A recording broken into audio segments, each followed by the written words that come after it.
네, 11시 터닝포인트 출발하겠습니다. 미국 상대 증시는 일제히 상승세를 보인 가운데 정치적인 영향을 섹터별로 고스란히 안아갔습니다. 국내 증시도 마찬가지고요. 트럼프 후보 관련해서 수혜주들이 랠리를 펼치고 있습니다. 러시아 우크라이나 간의 전쟁 종식을 주장하면서 러시아 우크라이나 재건주 그리고 건설기계 업종들도 어제 이어서 오늘 연속적인 시세를 받아가고 있고요. 거기다가 방산주, 소형 대북주들, 거기다 가상화폐 관련 종목들까지 주도 섹터는 부재한 가운데 이런 테마주들의 급등 현상이 어제부터 지속되고 있습니다. 어제도 아셨겠지만 거래 대금이 많이 부족합니다. 특히 코스닥 쪽에서 외국인 자금 이탈이 연속적으로 나타나고 있고요. 미국 대선이라는 불확실성 속에서 외국인 수급이 지속적으로 국내 증시에서 빠져나가고 있는 상황입니다. 코스닥도 낙폭 확대하면서 현재 1.6%대의 급락세가 연출되고 있습니다. 수급 보시죠. 거래소 외국인 659억 원대 매도 우위 확인됩니다. 기관이 소폭 440억 원대로 순매수 펼쳐가고 있고요. 코스닥 시장에서의 외국인 순매도세는 아침보다 많이 확대가 됐습니다. 현재 구간은 1,400억 원대 가까이 순매도 우위고요. 기관도 그 팔자세에 동참하면서 쌍끌이 순매도세가 코스닥에 연출되고 있습니다. 어떤 재료들이 코스닥의 지수를 방어해 줄 수 있을까요? 외국인들 순매수하는 종목들 보겠습니다. 먼저 삼성전자를 1등으로 담고 있습니다. 삼성전자가 이제 대만 언론 쪽에서 3분기부터 HBM3E 테스트 통과하고 양산까지 할 거다라는 보도가 나오면서 장중 1% 넘게 상승합니다. 어제에 이어서 오늘도 연속적인 상승세 보여주고 있는데 다시 삼성전자가 이 9만 전자를 향해서 주가가 웃돌 수 있을지 지켜보시고요. 방산주들과 조선주들 관심이 지속되고 있습니다. 한화 에어로스페이스 그리고 HD 한국조선해양이 이름을 올렸는데요. 방산주 안에서 실적 모멘텀까지 가져가는 종목 하나 에어로스페이스고 한국조선해양은 STX 중공업 인수 소식과 함께 오늘 또 새로운 수주 소식을 전하면서 외국인 순매수 탑5 안에 이름을 올렸습니다. 그 외에도 2차 전지 업종들 포스코 홀딩스, LG 엔솔 어제 이어서 사고 있는데 사실 이제 개인 투자자분들이 좀 많이 걱정이 되는 섹터긴 하죠. 아마 트럼프 후보에 좀 반대되는 그런 섹터이기 때문에 이 섹터의 흐름도 지켜보도록 하겠습니다. 기관 순매수 탑10 보시죠.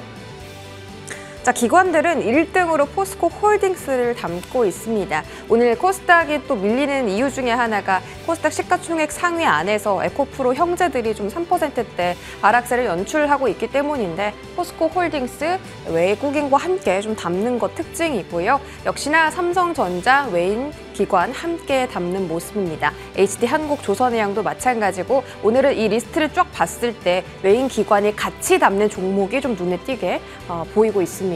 건설기계도 좋다고 말씀을 드렸죠. 그쪽도 역시나 트럼프 수혜주로 거론되고 있고요. 두산밥켓, GS건설 현재 탑10에 이름을 올렸습니다.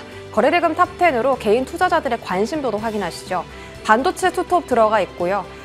제약바이오 안에서 대장 종목인 삼천당 제약. 거기다가 이제 대부분 다 방산 아니면 건설 쪽입니다.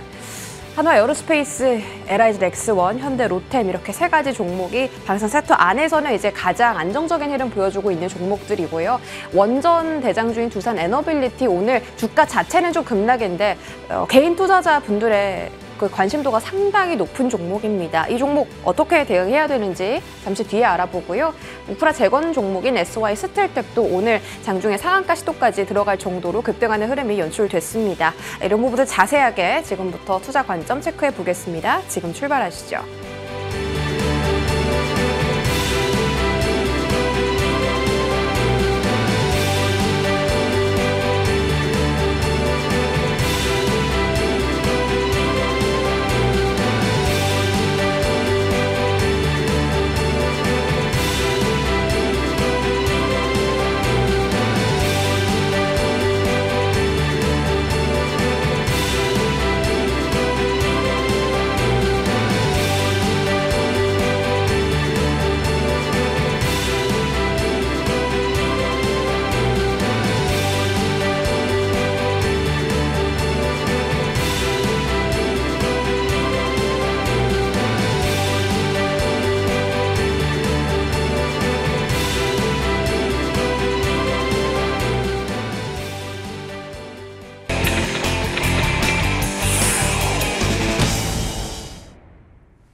실장 탑10은 하이투자증권 신사업 추진팀 이화진 과장 모셨습니다. 어서 오세요. 네, 안녕하세요. 네. 자, 오늘 외국인 기관이 삼성전자를 동시에 순매수하고 있습니다. 이 종목 2거래 연속으로 상승하는데 그래서 이제 거래소가 지수 자체로는 좀 방어를 받고 있는 모습입니다. 반도체 먼저 열어볼게요.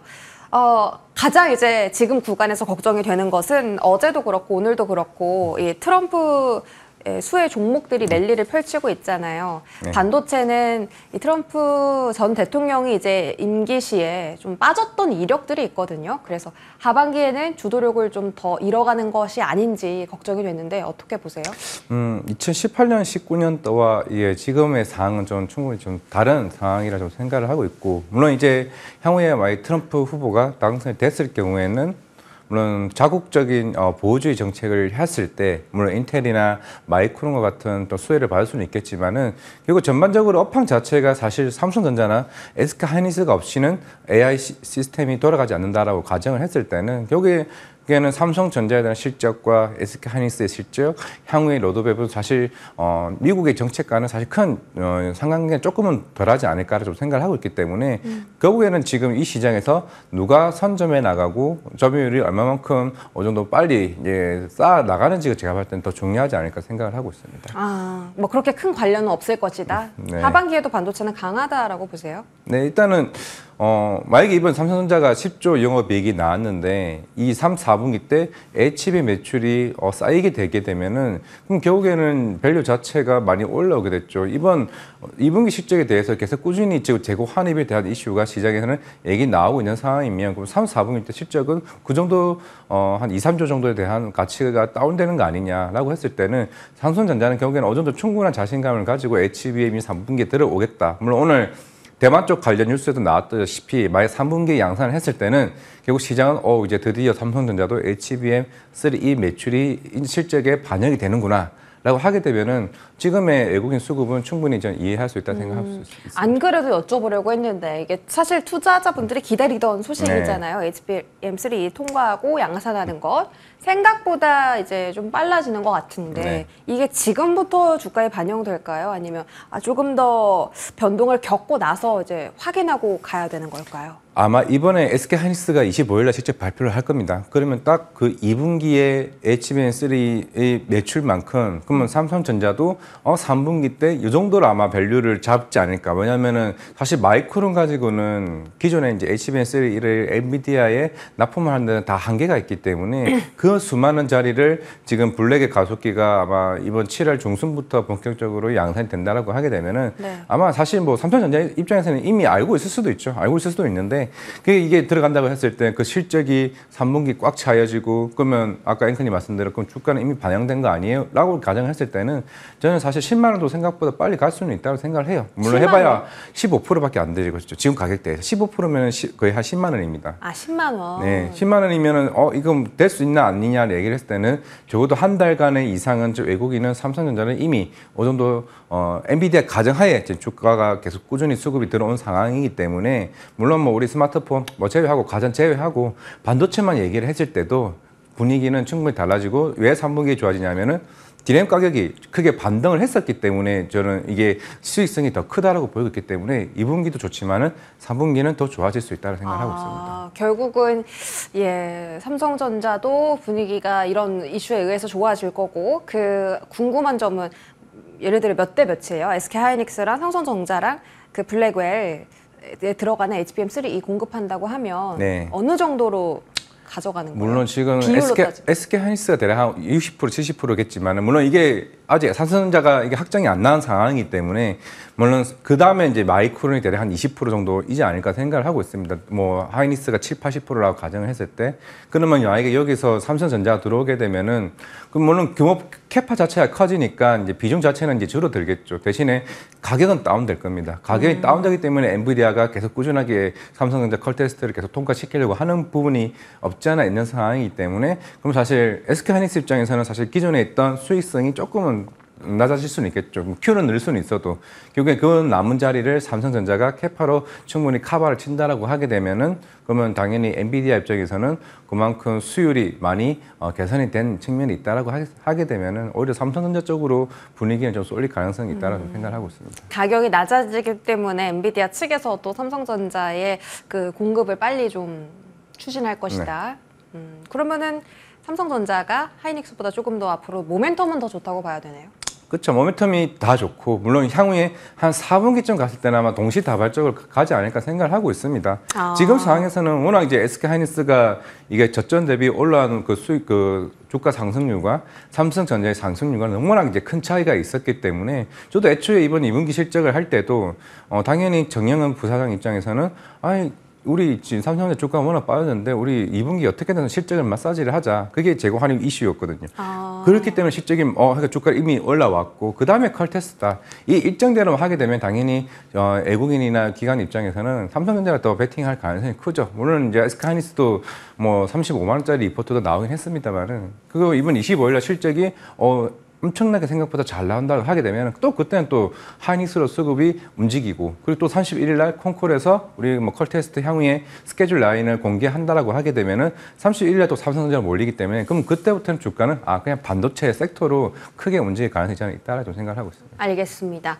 하이닉스 쪽에서도 소식이 있는데 그 글로벌 2위 오사트 업체입니다. 엠코와 함께 2.5D 패키징 공략한다는데 그 2.5D 패키징이 엔비디아에 들어가는 AI 가속기의 필수 공정이라고 하잖아요. 네. 이쪽에 대해서 좀 하이닉스의 주가를 끌어올려줄 만한 재료도 있을까요? 그렇죠. 뭐 어차피 뭐 TSMC랑 뭐 엔비디아도 같이 동맹을 맺었고 사실 SK 하이닉스 입장이든 뭐 삼성전자든 결국에는 이 시장이 되는 건 맞고 결국에는 여기서 누가 빨리 올라가느냐가 좀 중요하다라는 생각을 하고 있지만은 단순하게 뭐 앵코와 손잡았다 해서 물론 이제 엔비디아 점유율이 더 높아질 수는 있다라고 생각을 하고는 있지만은 이게 결국에는 결과가 좀 나와봐야 된다는 생각을 하고 당연히 삼성전자 입장에서도 여러 이제 오사트 업체와도 계속 꾸준히 얘기는 할 것으로 좀 생각을 하고 있기 때문에 결국에는 이 경쟁이 오히려 반도체 시장을 더 들끓게 할 것이고 향후에 더 기대감은 더 커질 수 있다라고 생각했을 때 물론 반도체가 아까 삼성전자 제가 10만 원 간다고 얘기하게 되면은 당연히 그때부터는 반도체 장비주로 저는 당연히 전략을 취해야 된다고 좀 생각을 하고 있기 때문에 그쪽으로 관심을 좀 강하게 보자 생각을 하고 있습니다. 그러면 오사트 관련해서 한미반도체나 SFA 반도체 이런 종목들도 지금 너무 조정 겪고 있는데 좀 네. 올라올 수 있는 시기예요, 지금? 딱 그 시기라고 좀 생각을 하고 있고 물론 지금 아마 7월 31일 날 기대를 하고 있는 게 캐펙스 투자에 대한 얘기를 아마 본격적으로 할 겁니다. 물론 삼성전자는 HBM뿐만 아니라 기존의 레거시 쪽에다 캐펙스 투자를 하게 될 거고 아까 얘기하셨던 것처럼 PSK 홀딩스나 최근에 한미반도체도 오늘 물론 현대차증권의 리포트가 나오면서 좀 강하게 올라왔죠. 그러면서 최근에 뭐 이어테크닉스나 뭐 이런 테크인 같은 경우도 주가 워낙 많이 올라왔으니까 좀 쉬어가는 구간도 있을 거라 생각을 하고 있지만은 아마 이번 2분기 시점이 실적 발표를 했을 때 장비주들에 대한 이게 차별화가 생각보다 좀 클 수 있다고 좀 생각을 하고 있습니다. 어떤 쪽으로요? 일단은 한미반도체 쪽은 TC본더 장비를 애초에 이제 납품을 했었기 때문에 그러면 SK 하이닉스와 마이크론에 얼마만큼 이게 장비가 들어갔을 때 매출이 인식이 됐는지 여부가 시장에 그만큼 HBM의 마진이 굉장히 크다는 걸 또 한 번 느끼게 될 거고. 1분기 때보다 훨씬 크게 나올 겁니다. 그러면 두 번째는 뭐 테크윙은 뭐 전자실적 발표 한번 나왔었죠, 지난주에. 그럼 워낙 또 잘 나왔었죠. 그러면 그동안 우리가 ASML이 지난 분기 때 어닝 쇼크가 난 걸 아마 기억을 할 겁니다. ASML도 아마 이번 주쯤에 아마 실적 발표가 있는 걸로 알고 있는데 네. 이 전공정 쪽에 대한 부분들이 분위기가 바뀌었는지 여부도 중요한데 특히 이오테크닉스나 아니면 제우스 같은 세전장비 업체들도 생각보다 실적이 이번에 장비를 썼면 이제 그 매출액이 인식이 되거든요. 네네. 그거를 확인하는 과정이 이번에 저는 2분기 때 굉장히 중요하다고 생각을 하고 있습니다. 약간 전공정이 주가가 다시 상방으로 가느냐, 네. 하방으로 더 꺾이느냐에 대한 그 기로에 좀 놓여 있는 것 같네요. 이번 실적을 통해 좀 확인을 해보고 한미 반도체도 말씀해 주신 것처럼 그 현대차 증권의 리포트 때문에 또 올랐기도 한데 바닥을 더 깨고 내려가지 않겠다라는 의지도 좀 보이는 구간이긴 하거든요. 네. 네. 한미 반도체는 저는 항상 제 개인적인 생각을 하고는 있지만은 삼성전자전 들어갈 수 있을 거라 생각을 하고 있습니다. 이게 애초에 지금 매수요? 그렇죠. 각동신 부회장이 2주 전인가 아마 인터뷰를 했을 거예요. 내년에 그 실적이 2조까지 올라가고 이제 내후년이죠. 내년이 한 1.2 정도로 얘기를 했다는 거는 그만큼 기존에 있는 장비 더불어서 고객사 확대라는 말을 계속 썼습니다. 고객사 확대. 마이크론 SK하이닉스 말고 고객사 확대라면 삼성전자밖에 더 있을까요? 네. 라고 가정했을 때는 물론 향후에 돼봐야 되는 거고 공급 계약이 나야 이제 어느 정도 이제 본격적인 오피셜이 되는 거기는 하겠지만은 저는 충분히 한미 반도체 TC 본드 장비의 기술력이나 이런 측면에서 이미 애초에 컴콜에서도 이 마이크론에 관련 대비해서 계속 말을 해왔습니다. 마이크론에서도 너네 장비 너무 좋은 것 같다. 우리 수율 너무 좋았고 그렇기 때문에 앞으로도 너네 장비를 많이 쓰겠다는 멘트를 했었기 때문에 당연히 전 한미 반도체 입장에서는 물론 오늘 나온 리포트가 30만 원 목표가일 거예요. 그러면 그 목표가만큼은 갈 수 있느냐는 저는 이 고객사가 굉장히 중요하다고 생각을 하고 있습니다. 알겠습니다. 한미 반도체 이야기까지 나눠봤고요. 뭐 마지막으로 지금 반도체 단 다 계속 좀 지지부진한데 언제쯤 올라올지 그것만 하나 힌트 좀 들어볼까요? 어떤 거요? 반도체 단이 언제 반도체 단. 네, 주목을 받을지. 뭐 이제 실적은 두 IDM 업체들이 이미 보여줬고 뭐 SK하이닉스도 보여주겠지만은 지금 뭐 애플도 마찬가지고 테슬라, 뭐 엔비디아뿐만 아니라 여러 빅테크 업체들이 데이터 센터나 이제 AI 칩을 이제 본격적으로 만들려고 계속 얘기를 하고 있습니다. 그만큼 시장이 커지는 거기 때문에 우리 지금은 뭐 엔비디아가 워낙 이제 시장을 거의 독과점을 하고 있는 상황이고 엔비디아 눈치를 보고는 있지만은 향후에는 여러 고객사들이 생긴다고 가정을 했을 때는 삼성전자, SK하이닉스 더 많은 고객사를 통해서 수익을 더 달성을 할 수 있을 거라 보이고 있습니다. 옛날 한 2, 3년 전만 해도 우리가 흔히 삼성 반도체 슈퍼 사이클 기간이 너무 짧다라고 얘기를 했었는데 이번만큼은 AI 때문에라도 기간이 굉장히 길어질 수 있다라고 보이고 있기 때문에 저는 하반기뿐만 아니라 내년 상반기까지 더 갈 수 있다라고 생각을 하고 있습니다. 작년에 2차 전지도 딱 상반기에 그 6개월 랠리하고 끝났잖아요. 그래서 이제 반도체가 좀 걱정돼서 기간에 대한 부분 질문 드려본 거고 하반기에도 견고할 거다라는 답변 얻었습니다. 자, 다음은 방산 섹터 보시죠. 이 트럼프 피격 사건에 의해서 조금 더 탄력적인 움직임 나옵니다. 하반기에 대장 섹터로 등극할 수 있을까요?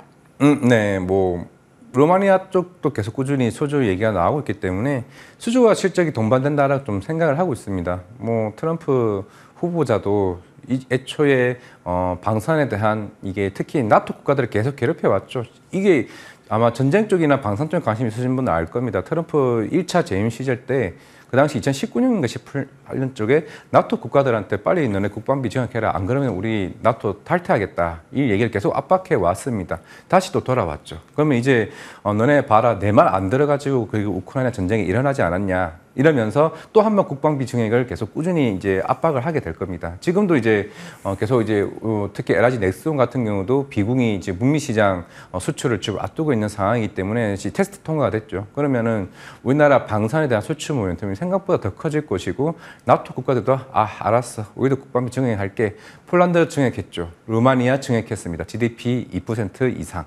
국방비를 증액을 했기 때문에 향후에 이 루마니아뿐만 아니라 뭐 폴란드도 뭐 2차 수주도 있을 거고 다른 국가들도 특히 이런 수출에 대한 우리나라 특히 방산 쪽에 뭐 K9 자주포나 뭐 K2 전차나 아니면 LG 넥스원의 비공이나 총군 같은 이런 모멘텀이 저는 계속 나올 수 있다라 보고 있기 때문에 하지만은 이번 2분기 실적 때 잠깐 이제 어닝 쇼크가 나올 수 있는 회사도 있을 거예요.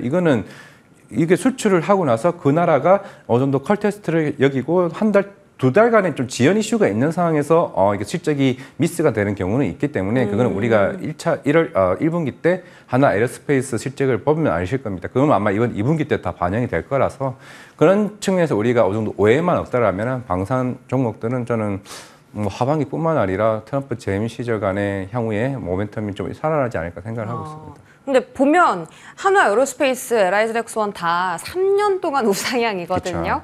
그쵸. 그래서 좀 곧 부담도 있긴 한데. 그렇죠. 부담스럽죠. 그럼에도 불구하고 접근 가능한 종목도 있어요. 그게 물론 이제 여러 작은 종목들도 있기는 한데 근데 한국항공우주보다는 네. 제가 봐도 그래도 한화 에어로스페이스나 LG 넥스원이나 현대로템. 현대로템이나 이쪽은 모멘텀이 있을 수 있밖에 없다 생각해요. 우리가 일반적으로 지금 젤렌스키가 대통령이 11월 달에 평화회담을 한다고 하잖아요. 네. 전쟁이 종료가 돼도 우리나라 역사상으로 항상 6.25 전쟁, 그 걸프전 항상 전쟁이 끝나고 나면은 오히려 국방비를 더 증액하기 때문에 방산주들은 더 좋습니다. 만약에 우크라이나 전쟁이 끝난다고 해서 끝나는 게 아니라 여기서 다른 국가들은 그에 대한 준비 채비를 위해서라도 방산 수출은 더 커질 수 있다고 보고 있기 때문에 주가 부담스럽다 하지만은 우리는 실적으로 얘기를 해야 되는 거고 수주로 얘기하는 겁니다. 과연 수주를 어디서 받을 수 있느냐가 제가 봤을 때는 계속 나오면 루마니아 나왔으면 폴란드 나오고 그럼 또 이라크나 나오나 또 사우디도 나오나 여기서 언제 끝나는지가 제가 봤을 때 그게 중요한 것 같아요. 알겠습니다. 3년간 우상향하는 그 이 차트가 좀 증명을 해주는 거겠죠. 그런 모멘텀을요. 이제 트럼프 수혜주의 물줄기가 사실은 방산뿐만이 아니라 건설기계도 강하고 이 조선 섹터도 좀 강하거든요. 네. 이쪽에 대한 접근도 가능하다라고 보세요? 조선은 어차피 26년까지는 실적이 굉장히 많이 쌓일 거고, 근데 종목은 지금 차별화되고 있죠. 한국조선해양 같은 경우는 이미 올해 수준 목표를 120% 달성을 한 상황이고, 삼성중공업은 아마 6월 달까지 50% 아직 못한 걸로 알고 있습니다. 물론 그동안 선종 다변화 이슈도 좋고 신조선까지도 많이 좀 올라왔기 때문에 결국에는 이 마진이 향후 2, 3년 뒤에 밸류를 어떻게 잡느냐에 따라서 지금 생각보다 조선주가 다 같이 가는 건 아니네. 결국에는 지금 우리 LNG 선 말고 지금 그 저 슬롯에 누가 많이 비어 있고 이제 결국에 이 나가면 바로 채울 수 있는 애가 누구냐를 봤을 때는 지금 한국조선해양, 현대중공업 쪽으로 지금 움직이는 것 같고요. 컨테이너선 네, 그렇죠. 그러면 이제 조선주는 좀 괜찮다고 보고 있고 원전 같은 경우는 결국에는 17일이 중요하긴 하겠죠. 내일이죠. 네네. 내일이 중요하니까 그럼 체코가 됐어. 그럼 체코가 되면은 다음 이제 폴란드나 아니면은 이제 루마니아나 그리고 사우디, 스웨덴 이게 하나씩 가는 과정이라 좀 생각을 하고 있습니다. 물론 내일 오늘 좀 미리 좀 선반영되는 모습도 없지 않아 보이고는 있는데 제가 볼 때 내일 분위기가 다시 한 번 더 바뀐다고 생각을 하게 되면은 우리는 뭐 7년 뒤, 15년 뒤 그 숫자를 하나둘씩 누적하는 스타트에 있다고 생각을 하고요. 그냥 만약에 내일 체코 되고 그다음 폴란드, 루마니아 이게 하되면은 그러면 우리는 밸류를 하나씩 쌓아가는 과정이라고 하게 되면은 전 원전도 꼭 봐야 되는 흐름이다 생각하고 있습니다. 알겠습니다. 자, 이렇게 계속해서 봐야 된다라고 말씀 주셨고요. 마지막으로 삼천당 제약이 오늘 시가총액 그래도 탑 10 안에서 빨간불 켜주고 있습니다. 뭐 금리 인하라는 호재도 있고 트럼프 수혜 호재도 있는데 이게 약간 인하 모멘텀이 사실 국내 바이오 업계에 주는 영향이 좀 제한적일 거라고 보는데 그럼 뭐 CDMO만 봐야 되는지 아니면 여타 다른 종목들도 같이 좀 봐도 되는지 궁금해요. 만약에 트럼프 대통령이 정말로 된다라고 가정하게 되면은 물론 일단은 내세우고 있는 거는 수입 의약품에 대해서 규제를 완화하는 거는 시사를 맞습니다. 들어와서 대신에 경쟁을 해. 경쟁을 하면은 당연스럽게 약가 인하는 된다라는 입장이에요. 바이든 대통령은 너네 비만 치료든 약가가 너무 비싸. 그냥 약가 인하를 고집을 하는 측면이라면 트럼프는 너네 경쟁을 통해서 약가 인하는 모습이기 때문에 좀 더 완화적인 스탠스고 물론 우리 앵커님 아까 얘기를 잘 해주셨지만 사실 우리나라 신약사들은 신약 개발은 사실 쉽지가 않습니다. 뭐 보령의 카티브, 뭐 고혈압도 있고 우리가 HK인연의 KK, 역류성 식도염 치료제도 아직까지는 사실 연간 매출액이 1,200억, 1,500억 정도입니다. 뭐 1조 이상의 블록버스터급은 아직은 안 나온 상황이기 때문에 오히려 이게 물론 이제 그 셀트리온의 진펜트라나 향후에 내년 상반기에 나올 스텔라 바이오시밀러도 어떻게 보면은 그 약가 인하에 대한 수혜를 받을 수 있는 업종이기 때문에 여기에 충분히 가능성이 있고 아까 얘기했었던 CDMO, 뭐 삼성 바이오로지스, ST팜, 바이네스 물론 이쪽도 보는 게 중요하지만은 제가 봤을 때는 아까 삼천당 제약을 얘기했던 것처럼 우리나라 바이오 플랫폼이 지금 시장을 이끌고 있다. 뭐 알테오젠, 리가켄바이오, ABL바이오, 그리고 페트론, 그리고 삼천당 제약까지 이 회사들이 그만큼 기술 이전과 로열티를 받을 수 있는 큰 모멘텀 있는 바이오 회사들이 우리나라에 충분히 많다고 생각하고 있습니다. 바이오 시밀러나 CDMO뿐만 아니라 지금 플랫폼 쪽으로 또 섹터가 확대되고 있는데 그쪽도 괜찮다. 그 알테오젠이 지금 한 7분 전부터 여기 여의도잖아요. 옆에 콜레드 호텔에서 부사장님이 뭐 발표를 하신다고요? 네, 전태현 부사장님이 아마 그만 알테오젠 테르가제나 최근에 중국과 관련된 알트 B2에 대한 뭐 향후에 기술 이전 관련 이슈도 있을 거고 아마 ADC, SC에 관련된 얘기를 할 수밖에 없겠죠. 대략 한 1시간 정도니까. 그러면 아마 ADC, SC 계약이 어느 정도 진행이 되고 있는지 아마 그 테스트 그걸 얘기를 하고 나서 추후에 이제 신한투자증권의 엄민용 애널이 아마 나와서 하게 되면은 충분히 저는 알테오젠 오늘 좀 변동성이 좀 좋아지지 않을까 생각을 하고 있습니다. 이미 좀 반등 중인데요. 낙폭을 좀 줄이고 있습니다. 마이너스 3%에서 1%대로 한번 오후장까지 흐름 지켜보도록 할게요. 이야기 여기까지 나눠보겠습니다. 이화진 과장님 고맙습니다. 네, 감사합니다.